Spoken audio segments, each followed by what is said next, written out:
Hello, everybody. How are we all doing? I am wearing my Cancer Research UK t-shirt because I am undertaking the 100 push-ups a day for October and raising money for cancer research. If you look at my Instagram page, if you don't mind, I've got a Just Giving link on there, and it'd be wonderful if you could donate. No problem if not. I realise how things are. Anyway, I thought I'd just say that whilst I'm here. Why am I here? It's Oktoberfest season, isn't it? It's Oktoberfest season, and I have got all of the Oktoberfest beers.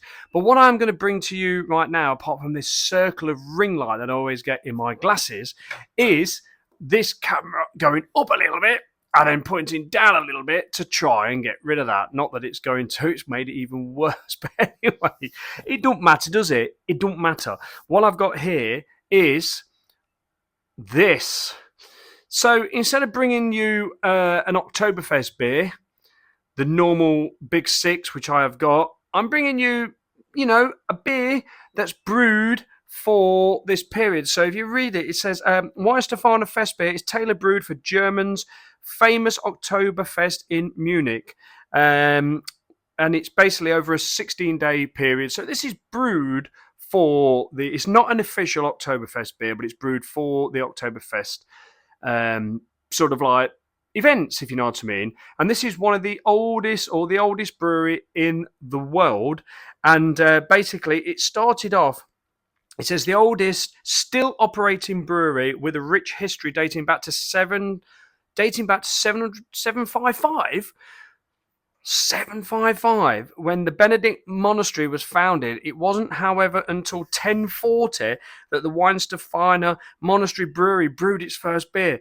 I mean, I've just done a little research, but if you go on to, I know that this is the oldest brewery in the world, but if you go onto the Weihenstephan website, there is a world of information. I'm not here to give you a history lesson about it. I'm here to tell you about this wonderful beer, if it is indeed wonderful. But yeah, that's just took me back then. I've just got that little bit. 755. Oh my God, and we're in 2024 now. Oh my word, that is an old brewery, isn't it? Jesus. Anyway, lovely little, lovely bottle top there. Look at that. If I get my face out of the way. Absolutely wonderful. I hope my fingers are clean. It's been a horrible day today, and it's been really horrible and dirty. Now, I have noticed on the back of this bottle, it says, do not shake. Store dark and keep cool. Do not shake. Now, the thing is, I'm not sure whether anybody who drinks beer would shake this beer, but I think what it means is don't aggravate it, probably because it's probably got some sediment in it, and they probably want to pour it nice and clean. Now, my little jugs that I've got, I've been drinking German beer, and they need to go and be washed. So I'm using this Augustina glass that was gifted to me by Chanel at Harbour Stores. So this beer is in fact from Harbour Stores, not it's from Weihenstephan, but it's from Harbour Stores. And the thing is, I just looked on their Instagram page, because from the Weihenstephan website, there's the little link for Instagram. I clicked on it, and it sends you to Weihenstephan USA, which is basically where the page is. So I don't know. Is it USA now? I don't know. Go and look on the website and find all that shizzle out for yourself, because like I say, I'm not here to do a history lesson. So I'm going to pour this quite gently first of all, not too gently, because I do want to break out some of that carbonation and get a bit of a head going on here. Which is going to go over the top. Oh my goodness me! Don't go over the top. Don't. Well, in all fairness, I didn't need to pour that quite as aggressively as I did. I've done that in the past, you know. Oh, yeah, beauty. That's going to be good. I've done that in the past. You've probably seen me do that in the past, where I thought to myself, this doesn't look as if it is creating its ahead. And we all know, over the years, I have learned now that foam is beer. Foam is important on a beer, especially the Czechs really push that. And it's not until you get a lager without that foam that you realise the reason why. And deep within that foam is a lot of hop profile within that foam. And this is Annabelle Smith, who was on the Ale and Audio podcast talking about Cask Ale Week. She really says about how a lot of the hops are in there for different reasons in the cask ale world, when hops weren't readily available up north as they were in the south, and it was more expensive for them to brew the beer, so they put less hops in it, give it more of an aggravated head aggravated pour to get the foam, because within the foam there's a lot of the bitterness properties from the alpha, from the oils from the hops. So this poured very gently now, and this poured without sort of probably upsetting any sediment in the bottom there. It's poured an absolutely, you can just tell that is a frigging brilliant German lager. It's got very, there's no widget in the bottom. There's no nucleation point. Look, that is absolutely crikey. It's almost transparent, isn't it? It's like, look at that. Look at the reflection of my face through that. Ooh, hello. It's really amazing. Beer is an experience. In fact, it's turning my blue t-shirt green. And that is absolutely amazing. I always think with beer, one of the most important things with beer is it's an experience, isn't it? It's not just about chucking it in a glass and getting it down your neck. It's an experience. So looking at that, you present someone with that beer, they're going to go, "Whoa, that looks nice." If you're into these sort of beers, obviously, there's some people who think like, "No, I don't want that," but that looks amazing. Anyway, it's got a really thick, really pillowy, thick, foamy head. The carbonate, look at that.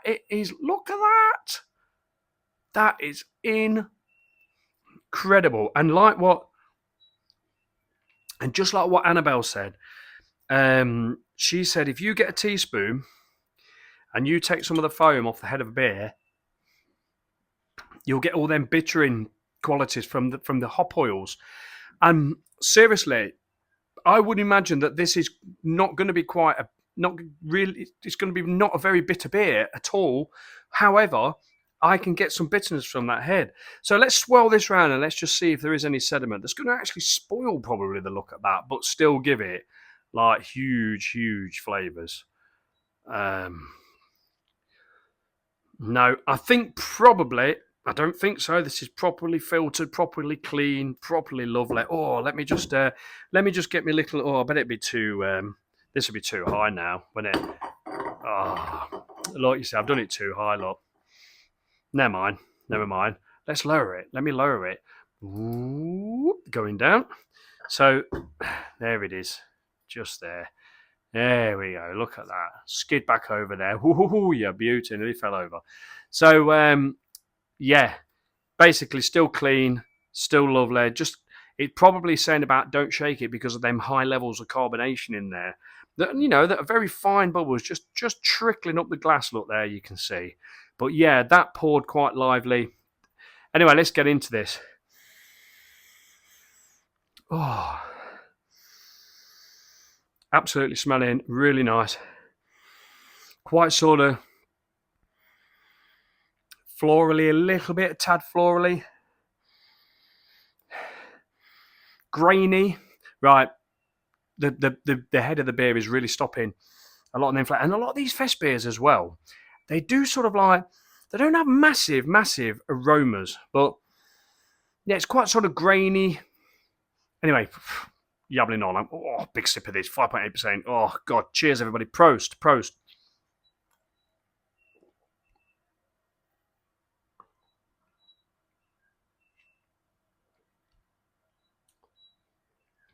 Oh, my God. Oh, wow. That is just delightful. Well, that is absolutely delightful. Really fresh hop. Hardly any bitterness, really, considering how bitter that head was. There was a lot of bitterness in that head, but the finish is not bitter at all. Very slight bit, a lovely, sweet, sort of, malty, sort of, it's like the malted wheats that I have. I can't think what the actual original name they are because I have the Audi version of them. And yeah, they're called malted wheats. A really nice sort of cereally malty type of lovely sweet malt there that just comes in the background. I don't care. Oh, wow. Oh my God. That is so nice and malty and lovely, really cereally, really malty, really, oh, just sweet, but not. Whenever I say sweet, I have to be careful because there's nothing worse than a sweet beer. It's almost like that artificial sweetness. Is what you always immediately think of. If someone says it's sweet, it's because it's got like additive flavors. This is brewed under the 15, 16 purity law. The only thing I can see there, it says 15, 16, so I know that's under the German purity law. 4 ingredients, and we all know what that is. This has got a date, a best before date of the 6th June 25. So you have to be very careful. It's amazing how when you get these beers, and we all go a little bit mad. I've gone a little bit mad getting the Oktoberfest beers, and you have to just remember that they do have. I mean, it doesn't seem like a short date, but we are in October now, and June soon comes round in the world of beer. And I do believe that a beer like clean like this and sort of like fairly low ABV at 5.8 does lend itself to be drank as fresh as possible.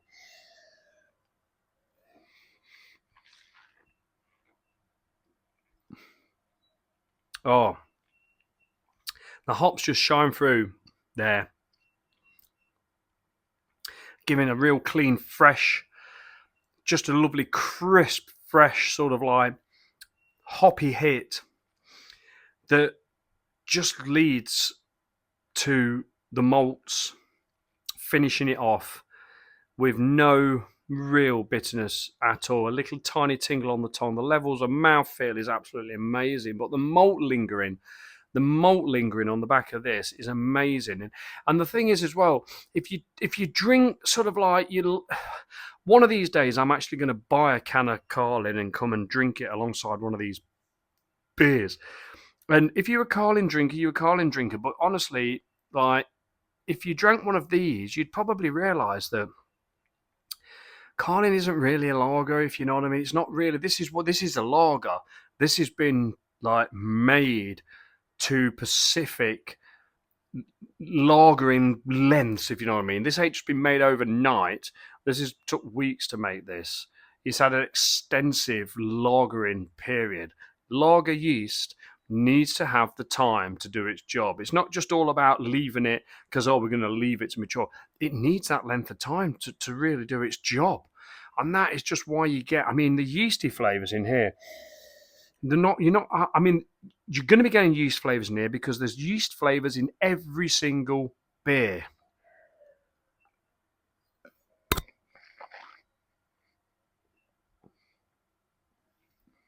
But I actually, if I'm to be quite honest, thinking about last year when I did all the Oktoberfest beers, I put that right up there, even surpassing maybe some of them, especially the Spaten or the Spartan.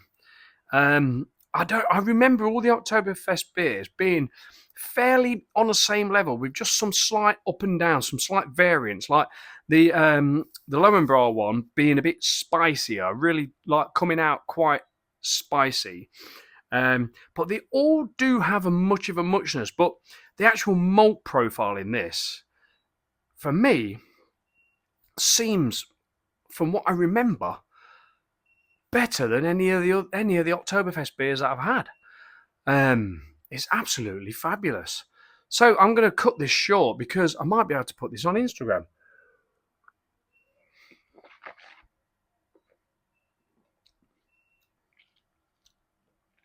Lager drinkers who haven't experienced this drink or this type of quality drink.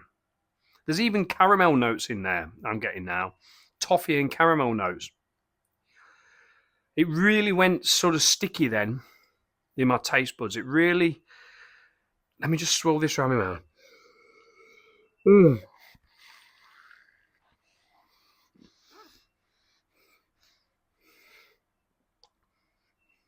I'm really getting that breakfast cereal.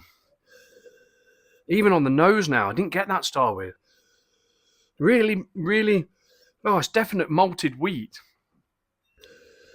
Yeah, really cereal, like a malted cereal. I'm trying to think of any cereal that I have. You see, I have Weetabix, I have like All Bran, and I have malted wheat. Malted wheat being my favourite. I like to actually eat it dry, just out the packet. Just grab a few out the packet and moorish it around in your mouth. And that's sort of like a liquid malted wheat. The malted wheat cereal.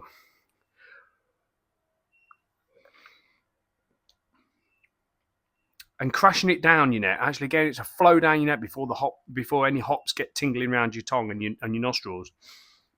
There is like a toffee type, sticky, chewy toffee type taste in that. Oh, I honestly didn't think this would be as good as it is. The Weihenstephan is brilliant anyway. But oh, you're beautiful. This is the first time I've had the Festbier, and it won't be the last. I can't remember which one. I know that Chanel did say to me, "Have you tried this one?" And I said, "No." He said, "You'll really like this one," but it weren't. I can't remember whether it was this one or I've got several. But oh my god, I just wanted to bring to the channel something different than an Oktoberfest beer. Last year, if you look at my videos last year, I dressed up in all the gear. I did a proper it was the first time I'd ever done it on the channel because obviously I was a new channel, and I really went for it. I made myself up. I'd done the lederhosen thing, and I had fun doing it. I did a beer review every night, all 6 of them, and I think I was the first one to get the actual Augustina one because I managed to get it earlier than a lot. I was looking on YouTube for it, and there was nobody got it, and I got it. So I thought I'm the first one to review it, but the views that I would have on it compared to all the other sort of like great beer reviewers out there but it was brilliant. It was just brilliant to do it, and I loved it. I had so much fun. But this year, I just didn't fancy doing it. I fancied like bringing some other beers, some other Oktoberfest beers that are not really of the big 6, but this one is worthy of it.